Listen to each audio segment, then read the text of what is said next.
Welcome to Srimayi home foods. ఈరోజు మనం మైసూర్ పాక్ ఎలా చేయాలో నేర్చుకుందామండి. దీనికి ఇలా పేరు ఎలా వచ్చింది అంటే మైసూర్ మహారాజుకి ఈ స్వీట్ అంటే చాలా ఇష్టం అంట, అందుకే మైసూర్ పాక్ అని పేరు వచ్చింది.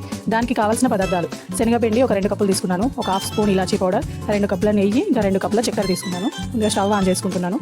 ఇంకో సైడ్ నెయ్యిని కూడా హీట్ చేసుకోవాలండి, కొంచెం సిమ్లో పెట్టుకున్నాను. అది 2 కప్స్ చక్కెర వేస్తున్నాను.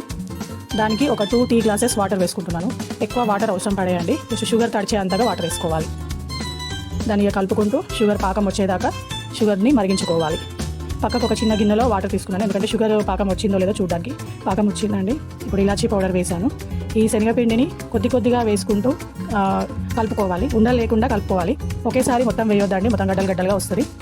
కొద్దిగా వేసుకుంటూ కలుపుతూ ఉండాలి. ఇది చాలా టైం తీసుకుంటుందండి. ఇద్దరు ఉంటే హెల్ప్ఫుల్గా ఉంటుంది, ఒకరికి కొద్దిగా హార్డ్ అనిపిస్తుంది ఈ వర్క్. మొత్తం పిండి అంతా అలానే కొద్దిగా యాడ్ చేసుకుంటూ కలుపుతూ ఈ మైసూర్ పాక్ని చేసుకోవాలి. ఇంకొక సైడ్ నెయ్యి వేడవుతూనే ఉండాలండి, అది స్టవ్ ఆఫ్ చేయొద్దు. ఆల్మోస్ట్ మొత్తం అయిపోయిందండి. దీన్ని కొంచెం లూజ్గా ఉన్నప్పుడే ఈ కలపడం అనేది ఈజీగా అవుతుంది. 2 కప్స్కి 2 కప్స్ షుగర్కి 2 కప్పుల శనగపిండి కరెక్ట్గా సరిపోతుందండి.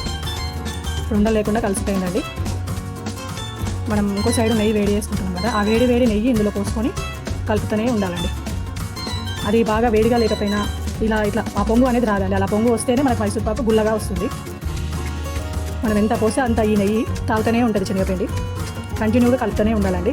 మంట మాత్రం లో ఫ్లేమ్లోనే పెట్టాలి, పెద్దగా పెట్టవద్దు. చూడండి, మంచి కన్సిస్టెన్సీ రెడీ అయింది. కానీ ఇంకా కొంచెం నెయ్యి ఉంది నాకు, అది కూడా దీనిలో పడుతుందండి. ఇంకా కొంచెం సాఫ్ట్గా తినేవాళ్ళంటే ఇంకో 2 మినిట్స్ తర్వాత దీన్ని డైరెక్ట్ ట్రేలోకి షిఫ్ట్ చేసుకోవచ్చు. నేను గుల్లగా రావడం కోసం ఇంకా నెయ్యి యాడ్ చేస్తున్నాను. చూడండి, అంచుల నుండి లైట్గా నెయ్యి అనేది లూజ్ అవుట్ అవుతుంది. అలా వచ్చేంత వరకు నెయ్యి వేస్తూ కలుపుతున్నాడు. చూడండి, బయటికి చాలా నెయ్యి వచ్చేసింది. ఈ టైంలో మనం ట్రేలోకి పెట్టేసుకోవాలి. ఇంకొంచెం సేపు ఉంటే మొత్తం పొడిగా అయిపోతుందండి, మనకి బాండింగ్నెస్ అనేది సరిగా రాదు. ట్రేలో వేసుకొని కరెక్ట్గా నీట్గా స్ప్రెడ్ చేసుకోవాలి. ఆ పైన ఇట్లా పేరుకున్న నెయ్యి కూడా మొత్తం మైసూర్ పాకు చల్లగా అయ్యేసరికి తీర్చేస్తుందండి. తర్వాత దీన్ని మనకు నచ్చిన షేప్లో నీట్గా కట్ చేసుకోవాలి. చల్లగా అయితే ఈ ప్రాసెస్ అంతా చేయడం ఇబ్బంది అవుతుంది.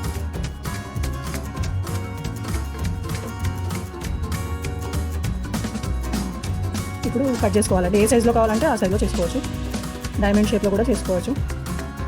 నేనైతే అన్ని స్క్వేర్ షేప్లో వచ్చేలాగా కట్ చేసుకుంటున్నాను.